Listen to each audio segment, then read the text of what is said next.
بسم اللہ الرحمن الرحیم الحمد للہ رب العالمین اللہم ایاک نعبد و ایاک نستعین الصلاة والسلام والتحیۃ والاکرام علی سید اسلم فی الوجود صاحب دائرۃ الوجود و صاحب المقام المحمود صاحب الوقار والسکینہ المدفون بالارض مدینہ صاحب کوكب دری و صاحب اللواء الحمد ثم الصلاة والسلام علی سیدنا و ساندنا و حبیبنا و شفیع ذنوبنا و طبیب قلوبنا ابی القاسم محمد وأولادہ طیبین الطاہرین المعصومین المظلومین المنتجبین المہدیین ولعنت اللہ علی قوم الظالمین الکافرین المنافقین المتکبرین اما بعد فقد قال حق سبحانہ تعالی فی کتابہ المجید وفرقان الحمید وهو اصدق الصادقین وقولہ الحق بسم اللہ الرحمن الرحیم قل لا اسألکم علیہ اجر الا المودۃ فی القربى بلندتر صلوات اللہم صلی علی محمد محبان نبی و اہل بیت نبی حبداران رسول و اہل بیت رسول دعا ہے کہ آل محمد کا عظیم خالق ہماری اس عظیم ترین عبادت کو اپنی بارگاہ میں شرف قبولیت عطا فرمائے۔ رب الحسین بحق الحسین جتنے بھی ہاں ذکر شبیر میں مانگنے کے لیے اس عزت والی دہلیز سے کوئی بھی خالی ہاتھ واپس نہ جائے۔ اللہ بانیان عزا حاضرین عزا ذاکرین عزا کے رزق معرفت میں اور رزق ولایت میں اضافہ فرمائے۔ جتنے بھی شہزادی کونین کے پرسے کے لیے آئے ہیں میرا مالک تمام پرسہ وقت کے حقیقی بادشاہ کے حضور قبول و منظور فرمائے۔ اس وقت تک کسی شیعہ کی آنکھ موت کے لیے بند نہ ہو جب تک اسے دیدار کربلا نصیب نہ ہو جائے۔ دعاؤں کی قبولیت کے لیے درود صالح صاحبان مل کے بابا سے بلند پڑھیں۔ اللہم صلی علی محمد۔ اجازت ہے گفتگو شروع کی جا سکتی؟ موضوع گفتگو ہے شہزادی کونین جناب سید۔ شہزادی کی فضیلت پڑھنے سے پہلے کہ میں معصوم کا فرمان پڑھ دیتا ہوں، اس فرمان کی روشنی میں آج کی گفتگو کرتے ہیں، اجازت ہے سرکار؟ معصوم نے فرمایا نحن حجت اللہ علی الخلائق، ہم تمام خلائق پہ حجت ہیں۔ امنا حجتنا علینا، ہماری ماں فاطمہ ہم پہ حجت ہے۔ امام نے فرمایا کہ ہم پوری خلائق پہ حجت ہیں اور ہماری ماں سیدہ ہم پہ حجت۔ سب سے پہلے اسی استدلال کو لے کے آگے بڑھتے ہیں کہ حجت کہتے کسے؟ تھوڑی اب ہوں ہاں کریں گے تو بات آسان ہو جائے گی۔ حجت کسے کہتے ہیں؟ حجت کے لغوی معنی کیا ہے، حجت کے اصطلاحی معنی کیا ہے اور حجت کے معنوی معنی کیا ہے؟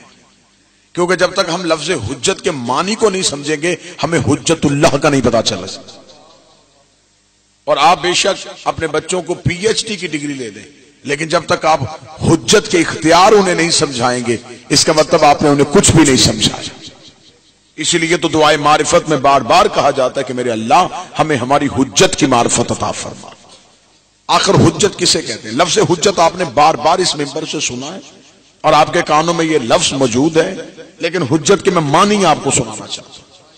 منطق کے اعتبار سے دو لفظ ہوتے ہیں، ایک ہوتا ہے معلوم اور ایک ہوتا ہے مجہول۔ ایک لفظ کیا ہے جی؟ معلوم اور ایک ہے مجہول۔ یہ منطق کے اعتبار سے بحث ہے۔ معلوم کسے کہتے ہیں؟ میں آپ کے سامنے ایک لفظ کہوں، ایک جانور کا نام لوں شیر، میں نے نام لیا، اس کی تصویر آپ کی آنکھوں کے سامنے آ گئی، اس کا مطلب کہ وہ آپ کے معلوم میں تھا۔ آپ کو مجھ سے بحث نہیں کرنی پڑی، پوچھنا نہیں پڑا کہ آپ نے جس کا نام لیا ہے اس کی رنگت کیسی ہوتی ہے، شکل کیسی ہوتی ہے، اس کے ٹانگیں کتنی ہوتی ہیں۔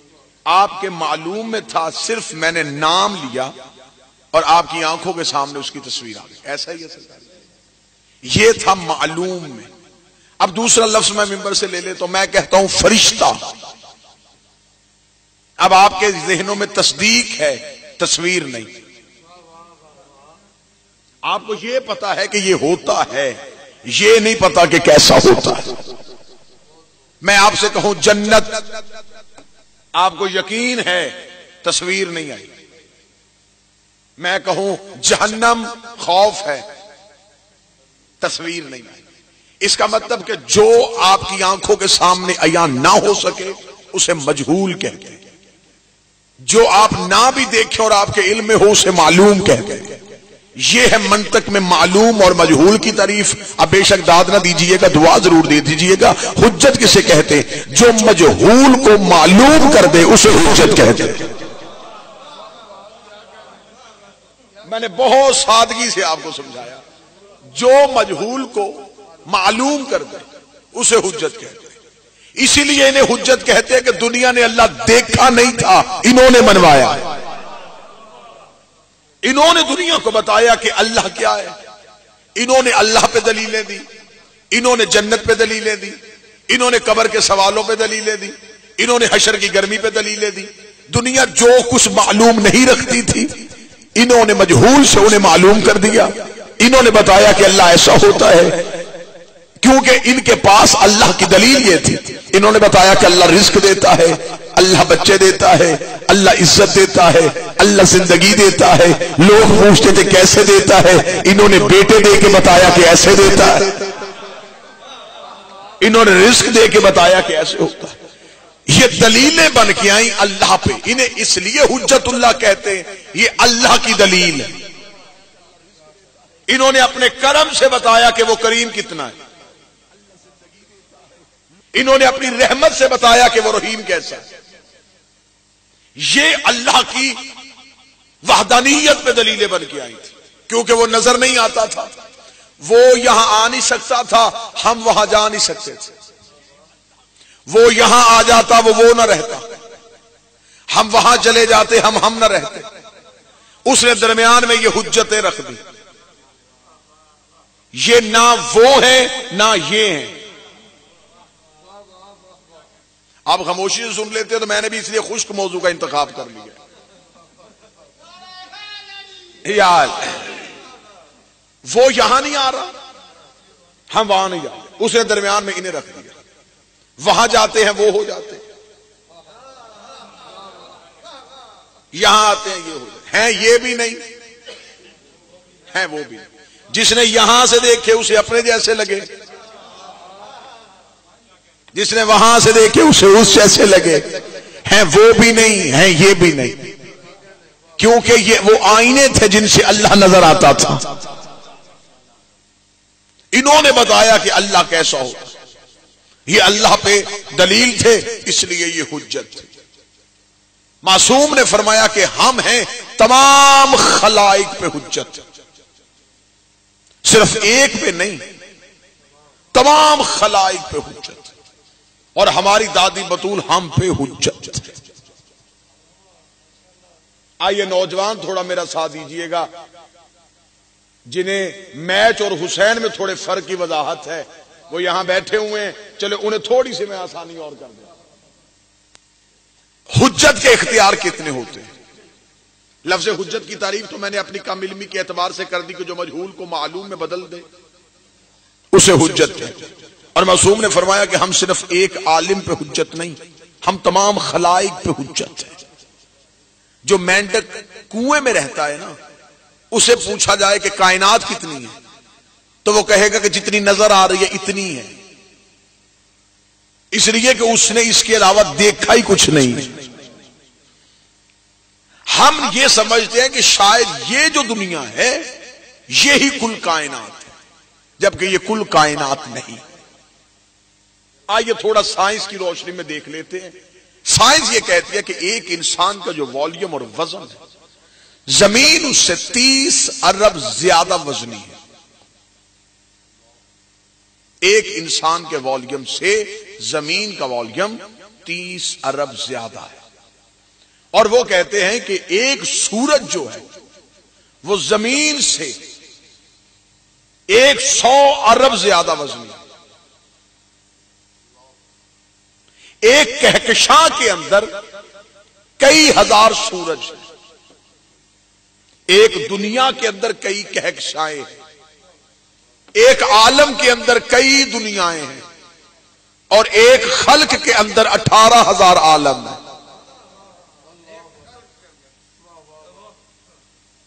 کوئی بات سمجھا سکا ہوں یا نہیں سمجھا سکا؟ 18,000 عالمین ہیں. 18,000 عالمین میں کھربوں کی تعداد میں سورج ہے، کھربوں کی تعداد میں چاند ہے، کھربوں ضرب کھربوں کی تعداد میں دنیایں ہیں. علی ایک ہے، حجت ایک ہے. حجت اس لیے ایک ہے کہ یہ جتنی بھی خلائق ہے یہ ان تمام پہ حجت ہے. ایک دن جناب سلمان نے کوفے کی مسجد میں بیٹھ کے علی سے پوچھ لیا تھا، یا علی یہ لوگ آپ کو خلافت کیوں نہیں دیتے؟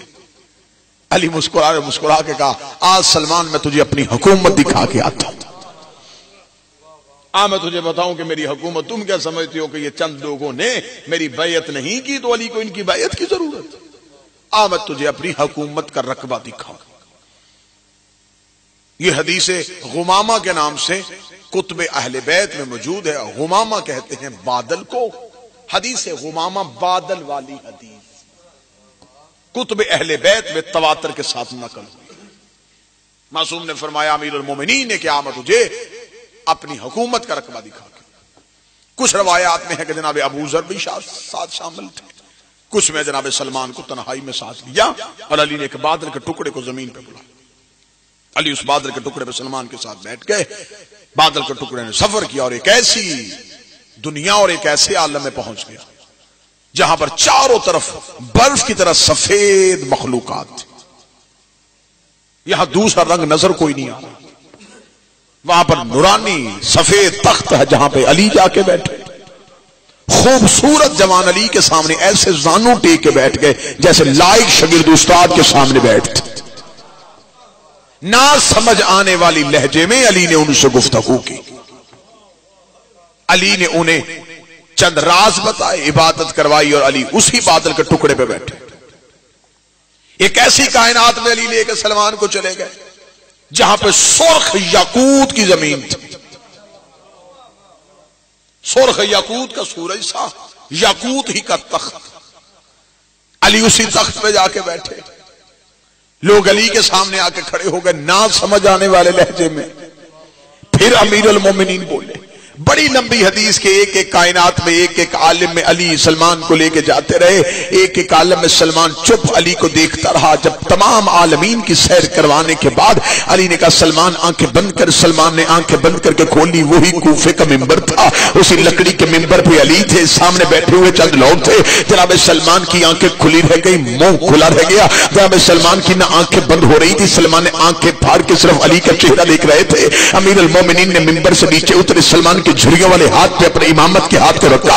رکھنے کے بعد کہ سلمان تیری آنکھیں کی کھلی ہیں، اتنے غور سے میرا چہرہ کو دیکھ رہا ہے. جناب سلمان نے اپنے دونوں ضعیف ہاتھ علی کے قدموں پہ رکھے، رکھ کے ہاتھ جوڑ کر مولا مجھے صرف اتنا بتا آپ ہیں کون؟ آئے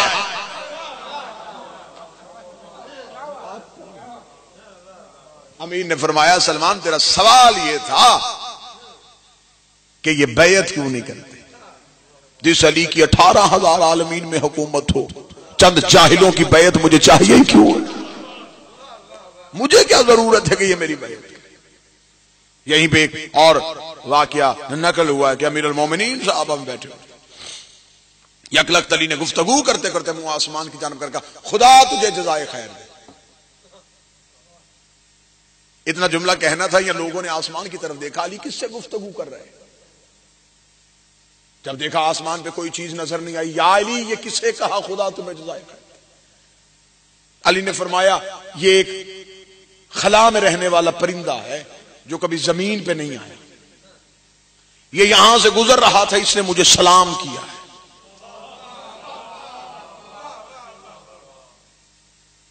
لوگوں نے دیکھ کے کہا یا علی پرندہ بھی نظر نہیں آ رہا، آواز بھی ہم نے نہیں سنی، سلام کیسے کیا؟ علی نے انگلی کا اشارہ کیا. پلک جھپکنے سے پہلے پرندہ علی کی کلائی پہ آگے بیٹھا. صحابہ کہتے کہ اتنا خوبصورت پرندہ ہم نے اللہ کی کائنات میں پہلے کبھی دیکھا. اس پرندے کا آگے یوں علی کے ہاتھ پہ بیٹھنا تھا. علی نے اس پرندے کی طرف دیکھ کے صحابہ کی طرف دیکھ کے اللہ نے کہا انطق فصیح اللسان، بول ذرا اس لہجے میں جسے یہ سمجھے، اس لہجے میں بول جسے یہ سمجھے، کیونکہ اگر تو اسی لہجے میں بولے گا جس سے تم ان سے باتیں کرتا ہے یہ کہیں گے پتہ نہیں وہ چون چرا کیا کر رہا تھا، اور علی نے ترجمہ اپنی مرضی سے کر دیا۔ اللہ کا نطق فصیح اللسان، بول اس لہجے میں جسے یہ سمجھ سکے، اتنا کہنا تھا۔ پرندہ عربی زبان میں بول پڑا، بول کے علی نے کہا ابھی جب تو اوپر سے گزر رہا تھا تو نے مجھے کیا کہا تھا؟ اس نے کہا یا علی جب بھی گزرتا ہوں تجھے سلام کر کے گزرتا ہوں، کیونکہ تو میری بھی حجت ہے، تو میرا بھی مولا ہے، تو میرا بھی مولا ہے۔ آپ حجت اور حجت کی اطاعت ہر مخلوق پر واجب ہوتی ہے، مجھ پہ واجب تھا کہ میں آپ کو سلام کر کے گزروں۔ علی نے اتنا جملہ سننے کے بعد اللہ نے کہا میں اپنے نوکروں کو ایک اور فضیلت بتا دیتا ہوں، بتا مجھے تو کبھی زمین پہ آیا؟ اس نے کہا کبھی نہیں آیا۔ رہتا کہاں؟ خلا پہ، خلا میں رہتا ہوں، ہوا میں رہتا ہوں۔ فرمایا زمین پہ کبھی آیا نہیں، دانا کبھی چگا نہیں، کھاتا کیا ہے، پیتا کیا ہے، کھاتا کیا ہے، پیتا کیا ہے، کھاتا کیا ہے، پیتا کیا ہے؟ مجھے علی کی ولایت کی قسم ہے، پرندے نے علی کے ہاتھ کا بوسہ دیکھے گا، تیری امامت اور ولایت کی قسم ہے، رہتا ہوا میں ہوں، زمین پہ اترتا نہیں ہوں، جب بھوک لگتی ہے تو میں درود پڑھتا ہوں، جب پیاس لگتی ہے تو دشمنوں کو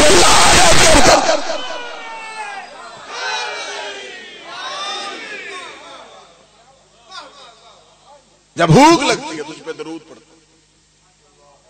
یہ ہے کل خلائق پہ حجت۔ تھوڑا موڈ بنا ہے تو ایک دو باتیں اور کرنے دی۔ وہ آپ نے بڑا مشہور واقعہ سنا ہے کہ جنگ خندق میں علی نے عامر بن عبد کو زمین پہ گرایا، سنا ہو نا جی؟ مولا علی نے اس کے ہاتھ سے نیزے کو پکڑا، پکڑ کے علی نے یوں ہوا میں پھینکا۔ عمر نے نیچے سے آواز دے کے کہا اے علی کاش نیزہ ہوا میں اڑانے سے پہلے اس نیزے کو آپ دیکھ لیتے، اس میں اتنے قیمتی ہیرے اور جواہرات جڑے ہوئے تھے، اگر 7 دفعہ بھی یمن اجڑتا یہ اسے آباد کر سکتے تھے۔ اتنے قیمتی ہیرے اور موتی لگے ہوئے اور آپ نے ہوا میں اڑا دیا، کسی بھگوڑے کے ہاتھ آ گیا تو میرے مرنے کے بعد آپ کے ہاتھ میں ہوتا تو نیزے کی قیمت پوری ہوتی، نہ اپنے ہاتھ میں رکھا نہ میرے ہاتھ میں رہنے دیا، ہوا میں اڑا دیا۔ کتابیں کہتی علی سینے پہ تھے، علی نے اس کی آنکھوں پہ ہاتھ پھیر کے کہا اب ذرا دیکھ۔ اس نے آنکھوں سے جب دیکھا، اسے دیکھنے کے بعد کہا یا علی دریائے دجلہ ہے، ایک مچھلی کا بچہ ہے جو بھاگتا ہوا تیرتا ہوا جا رہا ہے اور پیچھے کا مگرمچھ منہ کھولے ہوئے آ رہا ہے۔ یا علی وہی میرا نیزہ جو ابھی آپ نے میرے ہاتھ سے پکڑا۔ یا علی اس مگرمچھ کی پوچھ میں جا کے لگا، علی چہرے پہ تھپڑ مار گا، بدبخت اس مچھلی نے مجھے پکارا تھا، اس مچھلی نے مجھے پکارا تھا۔ اور جا کے اب ڈاکٹروں اور طبیبوں سے پوچھ لینا، مچھلی اللہ کی کائنات میں واحد مخلوق ہے جس کی آواز کوئی نہیں، آواز بنتی ہے پھیپڑوں سے، اس کے پاس پھیپڑے ہی نہیں ہیں۔ اللہ نے مچھلی کو پھیپڑے ہی عطا نہیں کیے۔ کائنات میں چونٹی کی آواز ہے، مچھلی کی آواز نہیں۔ چونٹی کی آواز تھی تو جناب سلمان نے سنی تھی، مچھلی کی آواز نہیں۔ پھر مجھے جملہ کہنے کی اجازت دینا، مدینہ سیدہ میں نیتوں کے لہجے یا خدا سنتا ہے یا پھر علی سنتا، ارادوں کی زبان یا خدا سنتا ہے یا پھر یہ خدا کی حجتیں سنتی۔ فرمایا ہم ہیں پورے خلائق پہ حجت، ایک دنیا پہ واجب نہیں ہماری اطاعت کرے، کل خلائق پہ واجب ہے کہ ہماری اطاعت کرے۔ اگر میں نتیجے کے تھوڑا قریب لے آیا ہوں تو اگلی بات کرنے میں مجھے آسانی ہو جائے گی۔ معصوم نے فرمایا کہ ہم ہیں خلائق پہ حجت، ہماری دادی بطول ہے ہم پہ حجت۔ پھر مجھے جملہ کہنے کی اجازت دینا، نتیجہ یہ نکلا، معصوم نے فرمایا ہم نے زمانے کو بتایا ہے کہ اللہ کیا ہے، ہماری دادی بطول نے ہمیں بتایا ہے کہ اللہ کیا ہے۔ ہم نے زمانے کو توحید سکھائی ہے اور ہماری دادی سیدہ نے ہمیں توحید سکھائی ہے۔ جتنے سادات بیٹھے ان سے دعا لینے کے لیے، یہ صرف ہر چیز کی ایک زبان ہے، حرفوں کی بھی ایک زبان ہے، پورا علم ہے جسے علم الحروف بولتے ہیں۔ ہر حرف کے اعداد نکالے جاتے ہیں، حروف کا بھی ایک علم ہے، یعنی کہ جو لفظ حرف الف ہے یہ دلالت کرتا ہے توحید پہ۔ الف لفظ مخصوص ہے توحید کے ساتھ، با کا جو خط ہے یہ رسالت کی دلالت ہے، اس کے نیچے جو نقطہ ہے یہ امامت کی دلالت، اور جتنے بھی حروف ہیں حروف تہجی میں، ان میں سے کوئی بھی حرف ایسا نہیں جو نقطے سے ظاہر نہ ہوتا. ہر حرف کو بنانے کے لیے پہلے نقطہ لگانا پڑتا ہے. جتنے بھی علوم کھلتے ہیں وہ نقطے سے کھلتے ہیں. اسی لیے تو علم ترقی کرتا کرتا کرتا جب کمپیوٹر کی زبان میں آیا تو اس نے بھی ڈاٹ میں پورا علم رکھ دیا.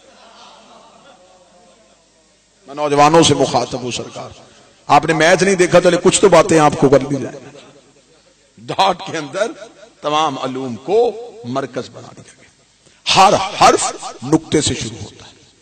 نقطہ لگا کے نیچے کھینچا جائے تو الف بن جاتا ہے.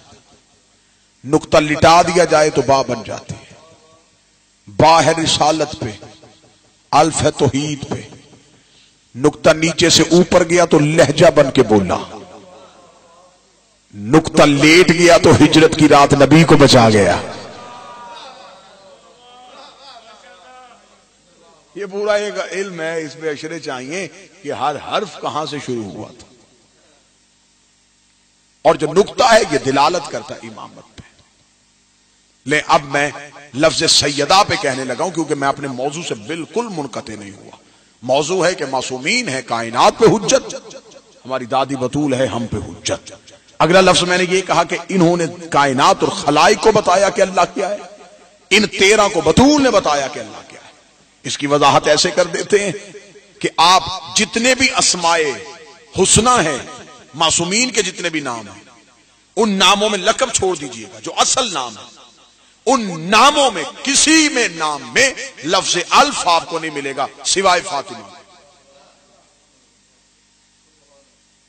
جتنے بھی اسماء ہیں ان میں کسی میں لفظ الف حرف الف نہیں ہے.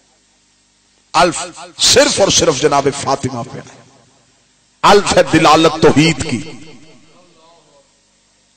توحید کی بین دلیل کو فاطمہ کہتے ہیں کیونکہ وہ بھی چھپا ہوا ہے. اللہ نے ان کے ذریعے سے اپنی صفتیں ظاہر کی ہیں نا، ان کے ذریعے سے اپنی صفتیں ظاہر کی. اپنی رحمت دکھانی تھی تو نبی کو رحیم بنا کے بھیج دیا. اپنا جلال دکھانا تھا علی کو ذوالفقار دے کے بھیج دیا. حسن دکھانا تھا حسن بھیج دیا. کریمی دکھانی تھی حسین بھیج دیا.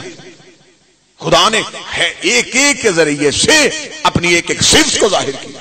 خدا نے اپنی باطنی صفت کو ظاہر کرنا تھا کہ وہ چھپا ہوا کیسے تھا، اس نے پردے میں بطول کو بھیج دیا. یہ بھی بطول ہے جو پردے میں ہے اور نظر نہیں آتا. جو ہے صاحبان جب پوچھا گیا معصوم سے کہ مولا یہ 1,24,000 نبیوں میں 313 رسول کیوں، اور 313 میں پھر 5 اولو العزم نبی کیوں؟ کتاب صفحہ 70 میں زامن امام سے پوچھا گیا. امام نے فرمایا جب ہمارے نانا معراج کی رات گئے تھے تو پوچھا تھا انبیاء سے بتاؤ تم سب کو نبوت کس بات پہ ملی؟ تمام نے یک زبان ہو کے کہا اقرار بنبوت کا ولایت علی ابن ابی طالب. ہم اللہ کی وحدانیت پہ ایمان لائے، تیری نبوت پہ ایمان لائے اور علی کی ولایت پہ ایمان لائے. اہل سنت کی کتابوں میں لکھا ہوا میں دکھانے کے لیے تیار. وَسَلْمَنْ أَرْسَلْنَا مِنْ قَبْلِكَ اس آیت کی تفسیر میں لکھا ہوا ہے کہ سوال کر نبیوں سے تمہیں نبوت کس بات پہ ملی. انہوں نے کہا ہمارے آگے اللہ کی وحدانیت کو رکھا گیا، رسول کی رسالت کو رکھا گیا، علی کی ولایت کو رکھا گیا. فرمایا تم میں سے 313 رسول کیسے ہو گئے؟ تِلْكَ رُسُلُنَا فَضَّلْنَا عَلَىٰ بَعْضِهِمْ عَلَىٰ بَعْضٍ. تم میں سے بعض کو بعض پہ فضیلت کیوں دی گئی؟ معصوم فرماتے جناب ابراہیم نے جواب دیا کہ ہم میں سے جسے فضیلت دی گئی ہے انہیں فضیلت اس بنیاد پہ دی گئی ہے انہوں نے اسے قبول کرتے ہوئے سوچا نہیں، فوراً قبول کیا رسالت. فرمایا اچھا تو پھر تم میں سے 5 اولو العزم کیوں آئے؟ اب لفظ سنیے گا جس کے لیے میں نے محنت کیا. 5 اولو العزم کیوں آئے؟ جناب ابراہیم کی آواز آئی ان 5 کو اجازت ہے کہ تیری بیٹی فاطمہ کا نام لے سکے. صرف 5 کے پاس اجازت تھی. اس لیے جب تفسیر پڑھیے گا تفسیر کا مطالعہ کیجئے گا. جب خدا نے حضرت آدم سے کہا یا آدم انبئہم باسمائہم، آدم سنا یہ نام کن کے ہیں. آدم کا انت المحمود ھذا محمد، انت الاعلی ھذا علی، انت المحسن ھذا حسن، انت قدیم الاحسان ھذا حسین. لیکن جب نام مبارک کا جناب سیدہ آیا تو آدم نے سر کو جھکایا. سر کو جھکا کے کہا میرے اللہ یہ وہ نام ہے جسے میں نہیں لے سکتا. اتنا کہنا تھا یہ آواز قدرت آئی, جا ہم نے تجھے خلافت دے دی, اب ہم نے تجھے عزت دے دی, کیونکہ آج خلافت بن رہی ہے. جو اصول آج بنے گا یہ قیامت تک چلے گا. میں دنیا کو بتانا چاہتا ہوں جو فاطمہ کی عزت کرے وہ خلیفہ ہوتا ہے, جو فاطمہ کی توہین ہے خلیفہ نہیں ہوتا, لعنت اللہ ہوتا.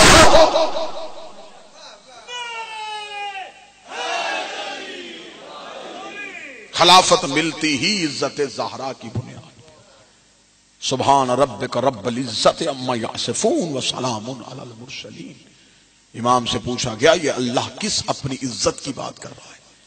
امام نے فرمایا یہاں جو عزت توحید کا لفظ ہے وہ ہماری دادی بطول کے لیے آیا ہے. توحید کی عزت کو فاطمہ کہتے ہیں. متوجہ ہے؟ ایک بات ہمیشہ ذہن میں رکھیے گا, کلیہ بنا لیں, قانون بنا لیں, یہ وظیفہ لے کے جائیے گا, مجرب ترین عمل لے کے جائیے گا. مشکل سے مشکل ترین حاجت 13 میں سے کسی کو بطول کا واسطہ دے کے دیکھیے. واقعہ کتابوں میں لکھا ہوا. 2 بھائی تھے, ایک متقی تھا ایک گناہگار تھا. جو متقی بھائی تھا وہ گناہگار کو لے کے زیارت کی طرف چل پڑا. سفر زیارات پہ تھا یا گناہگار پہ موت آ گئی. اس نے دعا کی, مولا میری خواہش تھی کہ اپنے بھائی کو, بے شک گناہگار تھا خطا کار تھا, میں زندگی میں ایک دفعہ زیارت کروا دیتا, لیکن شاید اس کے گناہ اتنے زیادہ تھے کہ کریم نے اسے اپنی دہلیز پہ آنے نہیں دیا. اس نے بھائی کا جنازہ اٹھایا اور جنازہ اٹھا کے چلا. اسے جا کے اس نے مشہد مقدس میں دفنا دیا اور امام رضا علیہ السلام کی زری پہ بیٹھ کے ماں صلی اللہ علیہ وسلم. وہ جو متقی تھا, جو پرہیزگار تھا, وہ جو ہے نا صاحب, گریا کرتے کرتے اس نے دعا کی, مولا میں اپنے بھائی کو لے کے آیا آپ کے قبر کی زیارت کروا. اس کی قسمت نے ساتھ نہیں دیا. مولا میں دیکھنا چاہتا ہوں کہ وہ عالم برزخ میں کس حالت میں ہے. معصوم کی زری پہ گریا کرتا کرتا اس متقی بھائی کی آنکھ لگ گئی. اس نے دیکھا کہ اس کا بھائی اسے ملنے کے لیے آ گیا. اس نے کہا بتا تجھ پہ کیا گزر رہی ہے؟ اس نے کہا جب تو نے مجھ پہ موت طاری ہو گئی تو میں نے دیکھا کہ مجھے آگ کے شعلوں نے اپنی لپیٹ میں لے لیا. جب تو مجھے غسل دے رہا تھا تو تو مجھ پہ پانی ڈالتا تھا, وہ پانی آگ بن رہا تھا. میں خوش ہو رہا تھا کہ اس آگ میں یہ پانی آئے گا تو آگ ٹھنڈی ہو جائے گی, لیکن جیسے تو میرے وجود پہ پانی ڈالتا آگ مزید بھڑک اٹھتی. میں چیختا رہا, چلاتا رہا, لیکن تو میری آواز نہیں سنا. میں بار بار تجھے روک رہا تھا کہ نہ ڈال پانی. تو نے تابوت تیار کیا, میں دیکھ رہا تھا کہ وہ تابوت آگ کی صورت اختیار کر گیا. جب تم نے مجھے اٹھایا تو میں آگ ہی کی حالت میں تھا, لیکن جب تم میرا تابوت اٹھا کے مشہد میں حرم رضا میں داخل ہوا, حرم رضا کی حدود میں داخل ہونا تھا, آگ ٹھنڈی ہو گئی, تابوت سرد ہو گیا. میں خوش ہو گیا کہ اب میں بچ گیا. جو ہی تو میرے جنازے کو, کیونکہ آج بھی رواج ہے ایران عراق میں, کوئی مر جائے اسے دفنانا ہو تو اسے معصوم کی زری کا طواف کروا. ظاہر میری گواہی ہے, ایسا ہوتا یا نہیں؟ جب تو طواف کروا رہا تھا تو میں نے دیکھا کہ امام کی زری صرف زری نہیں, زری کے اندر خود تخت پہ امام رضا تشریف فرما. لوگ جالی نہیں چوم رہے تھے, امام کے قدموں کے بوسے لیے جا رہے تھے, اور امام اپنا دستہ امامت اٹھا اٹھا کے ایک ایک زائر کے سر پہ پھیر رہے تھے. میں یہ منظر اپنی آنکھوں سے, اس نے کہا میں دیکھ رہا تھا کہ میں بار بار امام کو بلا رہا تھا اور امام میرے چہرے کی طرف نہیں دیکھ رہے تھے, اور امام کے چہرے پہ جلالت تھی. میں نے اسی حالت میں دیکھا کہ طواف میں ایک نورانی شخصیت بھی طواف کر رہی تھی. اس نے میرے تابوت کو رکوایا, رکوا کے کہا مجھے پہچانا میں کون ہوں؟ میں نے کہا نہیں. اس نے کہا میں خضر نبی ہوں جو زیارت رضا کے لیے آیا. میں نے کہا اللہ کا نبی, مجھ پہ آگ تھی. اس نے کہا آگ تھی نہیں, ابھی بھی ہے, رکی اس لیے ہے کہ تو حرم رضا میں ہے. جو ہی تیرا تابوت اس حرم سے باہر نکلے گا تجھ پہ پھر وہی عذاب طاری ہو جائے گا. اس نے چیختے ہوئے کہا مجھے کوئی بچنے کا طریقہ بتائیے۔ جب میرا تابوت بالکل بیرونی دروازے کے قریب گیا تو خضر نبی کی آواز آئی اگر بچنا چاہتا ہے تو امام رضا کو اس کی دادی زہرا کا واسطہ دے۔ اس نے اپنے بھائی سے کہا کہ میں نے تابوت میں پکار کے کہا یبن زہرا، بہک کے زہرا، اے زہرا کا بیٹا تجھے زہرا کا واسطہ۔ اس نے کہا میری زبان سے لفظ زہرا نکلنا تھا یا امام کا چہرہ میری جانب پھر گیا، اور امام کی آنکھوں سے آنسو امام کی داڑھی میں آ گئے۔ امام نے کہا قیامت تک تجھ پہ عذاب ختم نہ ہوتا اگر تو میری ماں کا واسطہ نہ دے، تو نے مجھے میری ماں بطول کا واسطہ دے دیا۔ اے میرے بھیا میں بچ گیا اس میں زہرا کی وجہ سے۔ واللہ با حسین ہم میں سے کسی کو نہیں پتا کہ لفظ زہرا کی فضیلت کیا ہے۔ مشکل سے مشکل ترین دعا جتنی میری بہنیں سن رہی ہیں، مصیبت ہو علم عباس پہ جاؤ۔ جتنی جلدی غازی زہرا کا وسیلہ سنتا ہے نا کوئی نہیں سنتا، کیونکہ یہ دعائے زہرا کا نام ہے۔ مشکل دعا ہو علم عباس پہ جاؤ، 2 رکعت نماز ہدیہ کرو بی بی فاطمہ، ہدیہ کرنے کے بعد کہو ابو الفضل العباس تجھے تیری ماں زہرا کا واسطہ۔ دوسری دفعہ آپ کو واسطہ دینے کی ضرورت محسوس نہیں ہوگی، کیونکہ یہ وہ غازی ہے جسے آخری وقت میں زہرا نے کہا تھا حسین کو بھائی کہہ۔ آج بھی جو کربلا کے زائر بیٹھے ہیں، تھوڑے دن پہلے میں اسی دھرتی کی زیارت سے واپس آیا، اللہ آپ میں سے ہر کسی کو لے کے منت سمجھو، دنیا کے نہ خرچ پورے ہوتے ہیں نہ اخراجات پورے ہوتے ہیں۔ اس دنیا نے آپ کو نکلنے نہیں دینا، یہ آپ کو بار بار پکڑے گی۔ سب کچھ چھوڑ کے ایک دفعہ کربلا ضرور جاؤ، ایک دفعہ اپنی آنکھوں سے دیکھ آؤ، قرضہ لے کے بے شک جاؤ، بھوکے رہ کے جاؤ، ایک دفعہ کربلا جاؤ ضرور۔ کاش انسان کو کربلا کی زیارت کا پتہ چل جائے کہ کربلا کی زیارت میں فضیلت کی۔ جناب عباس کے حرم میں جاؤ گے تو ایک باب ہے جسے کہتے ہیں باب ام البنین، جو زائر بیٹھیں گے جناب عباس کی بالکل زری پہ ایک دروازہ ہے جسے باب ام البنین کہتے ہیں۔ عرب کے لوگ کہتے ہیں کہ وہاں حاجت کی نماز پڑھا کرو بی بی ام البنین کو۔ اس دروازے کی فضیلت یہ ہے کہ جب بی بی ام البنین کربلا میں زیارت حسین کے لیے آئی تھی تو بی بی جناب عباس کی قبر پہ نہیں گئی، جہاز دروازہ ہے وہاں آ کے کھڑی ہو گئی، کھڑی ہو کے غازی کی قبر دیکھ کے کہتی عباس میں نے تیری قبر پہ نہیں آنا، عباس میں حسین کی ظاہرہ بن کے آئی ہوں، عباس مجھے حسین کی قبر پہ جانا ہے۔ یہ کہہ کے بی بی وہاں سے پھر گئی، یا عباس قبر میں تڑپے۔ عباس کا قبر میں تڑپنا تھا یا سیدہ زہرا کی آواز ہے عباس نہ تڑپ، یہ حسین کی ماں ہے، میں زہرا تیری ماں۔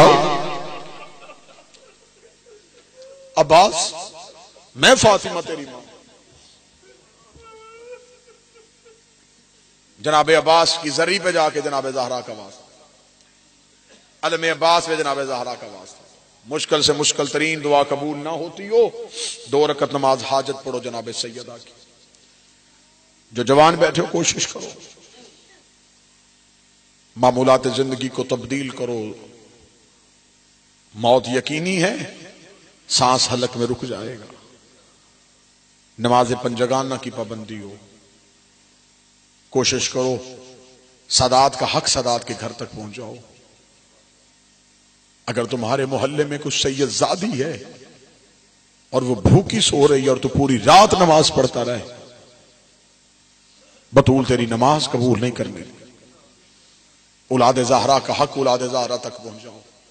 جو سادات ہیں وہ اپنی قدر و منزلت کو پہچانے، ان کی قدر کیا ہے، ان کی منزلت کیا ہے۔ بڑا رلا لیا امت نے، اب ہم تو نہ رلائیں۔ بہت مشہور عالم دین ہے، شیعہ قوم میں بہت بڑا نام ہے، آقا مراشی نجفی کا۔ قم میں ان کی لائبریری آج بھی موجود ہے۔ تشنگان علم کے لیے چشمہ فیض رکھتی ہے وہ لائبریری۔ آقا مراشی نجفی کے دنیا سے جانے کے بعد ان کے چند مکاشفات چھپے، ان میں ایک ان کا مکاشفہ لکھا ہوا ہے جس میں ان کی 12ویں مولا کے ساتھ ملاقات ہے۔ انہوں نے اپنی ایک ایک معصوم سے ملاقات کا حال لکھا اس مکاشفے میں۔ سادات کی نگری ہے، میں ڈر بھی رہا ہوں جملہ پڑھتے ہوئے۔ آقا مرشی نے کہا کہ جب میری وقت کے امام سے ملاقات ہوئی نا تو میں نے دیکھا کہ امام ایک مصلے پہ ہیں اور امام کی آنکھوں سے خون کے قطرے یوں مصلے پہ گر رہے۔ آقا مرشی کہتے میں کہاں گیا؟ میں نے کہا شاید مالک کو کربلا یاد آ رہی ہے، شاید میرے مولا بازار شام کے مسائے پہ رو رہے ہیں۔ آقا مرشی کہتا جب میں مصلے کے قریب گیا تو امام کی سجدے گاہ کے قریب 5 کیل پڑے ہوئے تھے، 5 لوہے کے کیل پڑے ہوئے تھے جن کو دیکھ کے امام رو رہے تھے۔ آقا مرشی کہتا میں نے ہاتھ جوڑ کے پوچھا مالک گریے کی وجہ؟ امام نے کہا مرشی پہچانتا ہے یہ کیل کون سے؟ آقا مرشی کہتا میں نے کہا نہیں مولا، فرمایا یہ وہی کیل ہیں جو دروازہ زہرا پہ لگے ہوئے تھے، جب ان کمینوں نے دروازے کو آگ لگائی یہ لوہے کی میخیں میری ماں فاطمہ کے پہلو میں چلی۔ اکبر کی برچھی سے زیادہ سخت تھا زہرا کے لیے لوہے کی میخوں کا۔ اللہ تمہارا رونا قبول کرے، سیدہ تمہاری دعائیں قبول کرے، نبی کی بیٹی یہاں سے تمہیں کسی کو خالی نہ اٹھنے دے۔ واللہ با حسین ابھی تک نہ کسی نے بی بی کی شہادت پڑھی نہ کوئی پڑھ سکتا، کتابوں میں شہادت لکھی ہے لیکن دل کانپتا ہے کہ لوگوں تک کیسے پہنچائے۔ سادات کی نگری ہے، میں ڈر رہا ہوں، میں نے کوشش کی تھی، میں نے بھائیوں سے کہا تھا مجھ سے شہادت زہرا نہ پڑھوانا، اگر میں ممبر پہ نہ پڑھوں گا تو امام کا غاصب بن جاؤں گا۔ کسی سیدزادے کو کہنا وہ سنائے کہ اس کی دادی تڑپتی کیسے رہی ہے۔ سیدزادے بیٹھے ہو، سیدزادیاں بیٹھی ہیں، میں تمہاری کنیز اور نوکرانی کا بیٹا ہوں، اگر مجھے معاف کرو گے تو میں جملہ کہوں ان کمینوں نے بہت مارا ہے زہرا کو۔ ایک اشارہ کر دیتا ہوں، جتنی شام غریبہ حسین کی بطول زخمی تھی نا اتنی زخمی تھی نبی کی بطول۔ 10 رمضان 10 بعثت، جناب خدیجہ کا آخری وقت، نبی گھر میں آئے، زہرا کی ماں رو رہی تھی، نبی نے کہا خدیجہ رونے کی وجہ؟ فرمایا یا رسول اللہ میں عرب کی شہزادی آپ کے گھر آئی، مجھے کھانے کو اچھا ملا یا نہیں ملا؟ تیری عزت کی قسم میں یا رسول اللہ میں نے تیرے گھر میں پیوند لگے ہوئے کپڑے پہنے، میں نے کبھی کوئی نئے لباس کی فرمائش ہی نہیں کی۔ یا رسول اللہ میں شیب ابی طالب میں پتے کھا کے گزارا کرتی ہوں۔ ہاں خدیجہ مجھے تیرا ایک ایک احسان یاد ہے، آخری وقت میں احسان جتلا رہی ہے۔ فرمایا احسان نہیں جتلا رہی ہے، ایک منت کرنا چاہتی ہوں۔ یا رسول اللہ میری منت مانیں گے؟ رسول نے کہا منت نہیں، تیرا احسان ہے میرے دین پہ، منت نہ کر، بتا تجھے کیا چاہیے۔ اتنا کہنا تھا یا جناب سیدہ خدیجہ نے اپنی چادر کا پلو ہٹایا، نیچے سے 4 سال کی زہرا کو اٹھایا، اٹھا کے بابے کے سامنے کھڑا کیا، رو کے کہتی یا رسول اللہ میری فاطمہ کا بھائی کوئی نہیں ہے، میری فاطمہ کو امت کو کہنا دکھی نہ کرے، میری فاطمہ بڑا روتی ہے، میری فاطمہ کو کوئی ستائے نہ۔ اتنا جملہ کہنا تھا، نبی نے اپنا چہرہ پھیر لیا۔ بی بی خدیجہ کہتی وعدے کا وقت آیا، میں چہرہ پھیر لیا۔ نبی کہتے ہیں وعدہ کرتا ہوں جب تک میں زندہ ہوں کوئی نہیں ستا، جب تک میں زندہ ہوں تیری فاطمہ کو کوئی نہیں ستائے گا۔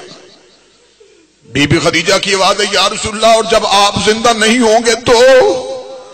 نبی کی چیخیں نکلی، نبی رو کے کہتے خدیجہ پھر میں ضامن نہیں۔ فرمایا یا رسول اللہ مجھے بتا سکتے پھر میری فاطمہ کے ساتھ کیا ہوگا؟ اب سیدزادیہ جو بیٹھی ہے مجھے جملہ معاف کر دینا۔ نبی نے فرمایا خدیجہ میری 2 انگلیوں کے درمیان دیکھ۔ بی بی خدیجہ نے 2 انگلیوں کے درمیان دیکھا۔ بی بی خدیجہ تڑپ کے کہتی یا رسول اللہ کوئی دربار سجا ہوا ہے، لوگوں کا رش ہے، درمیان میں ایک مستور بیٹھی ہے جو زمین سے کوئی سند کے پرزے اٹھا رہی ہے، رو رو کے کہہ رہی ہے میں سچی ہوں، میں سچی ہوں، میں سچی ہوں۔ اتنا کہنا تو رسول کی آواز ہے خدیجہ پہچان یہ کون ہے؟ بی بی خدیجہ رو کر چوری ہے، لگتا اس کا وارث کوئی نہیں ہے، لگتا اسے بچانے والا کوئی نہیں ہے۔ نبی کی آواز ہے یہی تو تیری فاطمہ، تیری بیٹی فاطمہ. بس یہ لفظ سننا تھا. موت سے پہلے خدیجہ پہ موت طاری ہو گئی. یا رسول اللہ میری بیٹی نوکروں کے دربار میں. فرمایا خدیجہ اتنا دیکھ کے پریشان ہو گئی. رسول نے منظر بدلا. فرمایا اب دیکھ سیدوں مجھے معاف کر دینا, میں رک رک کے پڑھ رہا ہوں تاکہ کسی سید کا دل نہ دکھ جائے. فرمایا اب ذرا دیکھ. بی بی خدیجہ دیکھ گئی. یا رسول اللہ کوئی جلتا ہوا دروازہ ہے, 40 لوگ کرانے والے ہیں, اکیلی کوئی مستور روک رہی ہے, جلتا ہوا دروازہ اس کے اوپر گر رہا ہے. یا رسول اللہ جس کے ہاتھ میں تازیانہ ہے وہ تازیانہ مار رہا ہے. اتنا جملہ کہنا تو رسول کی آواز ہے یہی تو تیری بیٹی فاطمہ ہے. یا رسول اللہ میری بیٹی کو چھڑانے والا کوئی نہیں ہو. سادات و غیر سادات مجھے معاف کر دینا. آپ صرف اتنا سنتے ہیں اور تڑپ جاتے ہیں کہ انہوں نے جناب سیدہ کا دروازہ جلایا. میں قرآن کی عزت کی قسم کھا کے کہتا ہوں صرف دروازہ نہیں جلایا, انہوں نے بطول کی چھت گرا دی تھی. یہ بیلچے لے کے چھتوں پہ چلے گئے. اس لیے تو دعائے سنمی قریش میں لفظ موجود ہے خدا لعنت کرے ان پہ جنہوں نے نبی کی چھت کو گرا دیا. چھت گر گئی. اور آپ مجھے خود بتائیے کہ جب گھر کی چھت گرے ماں سب سے پہلے کیا بچاتی ہے؟ اپنے بچوں کو. ادھر زہرا کی پسلیاں ٹوٹی ہوئی تھی, محمد کی بیٹی کے سر سے خون نکل رہا تھا اور اپنے سین رو رو کے کہہ رہی تھی حسین میری زینب کو بلا, میری زینب کو کہہ میری چادر کے نیچے چھپ جائے اور گھر کے اندر غیر آئے. سید مجھے معاف کر دینا. بی بی فاطمہ ایسے اپنے بچوں کو بچا رہی تھی جیسے شام غریبہ زینب نے یتیم اکٹھے کیے. رسول دنیا سے چلے گئے. 21 دن بعد یمن سے حضرت بلال آئے تھے. یمن سے جب حضرت بلال مدینے پہنچے تو دروازہ رسول پہ گئے.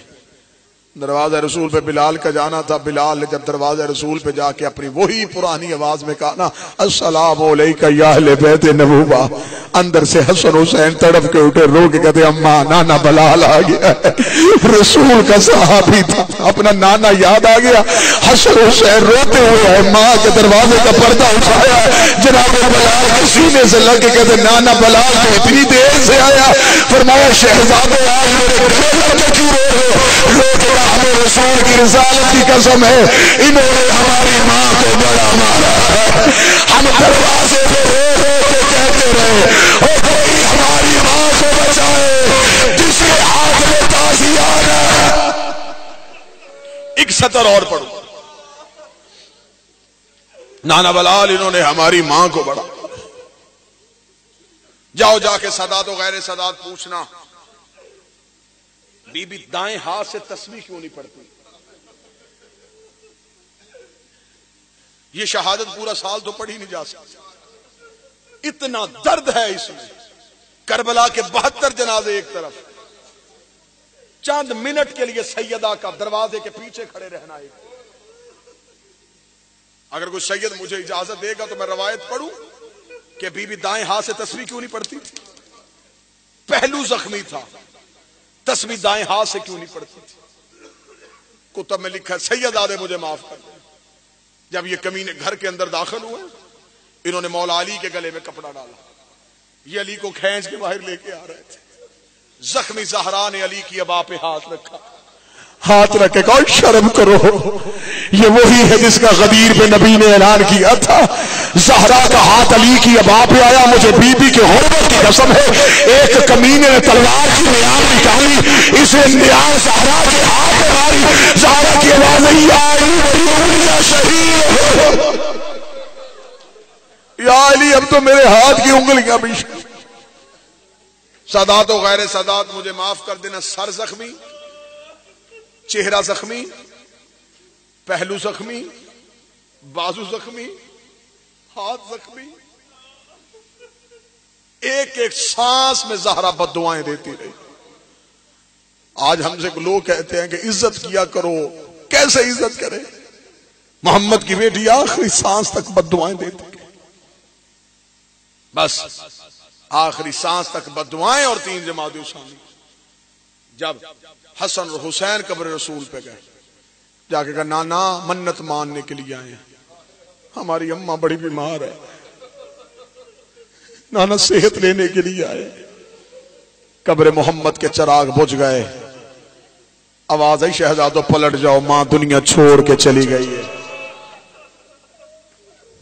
یہ چھوٹے چھوٹے بچے رو رہے ہیں، اللہ ماؤں کو نصیب ہوں. یہ ہے میری قوم کا درد. حسن حسین روتے ہوئے گھر کی جانب دوڑے.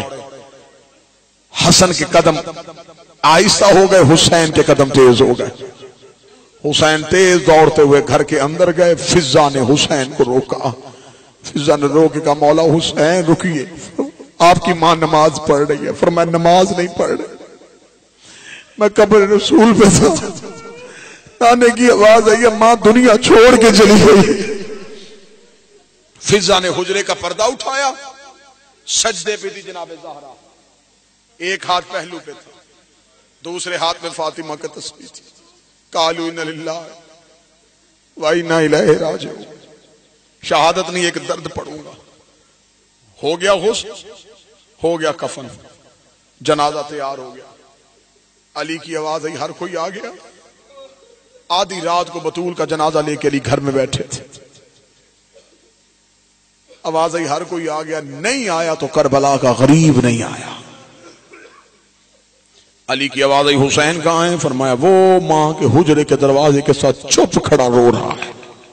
علی چلتے چلتے حسین کے قریب آئے. حسین کے قریب آ کے علی زمین پہ بیٹھے، حسین کا چہرہ اپنے ہاتھوں پہ لے کے کہا حسین اب ماں جا رہی ہے، آج کے بعد ماں صحن میں نہیں ملے گی. حسین ماں کا چہرہ کیوں نہیں دیکھتا؟ حسین کی آواز آئی بابا میں ماں کا لاڈلا بیٹا ہوں، میرا ایک بال ٹوٹتا تھا، میری ماں ساری رات نہیں سوتی تھی، میں قبر رسول پہ قرآن پڑھ رہا تھا، میری ماں مجھے چھوڑ کے چلی گئی. بابا مجھے بتا، نہ میں عیسیٰ سے کم ہوں نہ وہ مریم سے کم ہے. آخری وقت میں عیسیٰ نے ماں سے کہا تھا مجھے بلا، مریم نے کفر سے بلایا تھا تو عیسیٰ آیا تھا. میں فخر عیسیٰ ہوں، جب تک ماں بلائے گی نہیں میں آؤں گا نہیں، جب تک بلائے گی نہیں میں آؤں گا نہیں. سیدزادے مجھے معاف کر دینا. علی وہیں سے پلٹے، بطول کے لیے جنازے پہ آ کے علی نے کان پہ بھور رکھ کے کہا زہرا ہر کوئی آ گیا، تیرا کربلا کا غریب نہیں آتا. کہتا جب تک ماں نہیں بلائے گی میں نہیں آؤں گا. رکھ میرے سر پہ قرآن، جو ہاتھ حسن کے لیے نہیں اٹھا، جو ہاتھ کفن کے لیے نہیں اٹھا، سیدہ کے کفن کے بعد ٹوٹ گئے، دونوں ہاتھ باہر گئے. آواز آئی آؤ میرا کربلا کا غریب بیٹا، آؤ میرا کربلا کا مظلوم بیٹا. حسین ماں کی میت پہ آئے، ماں کے جنازے پہ حسین کا آنا تھا.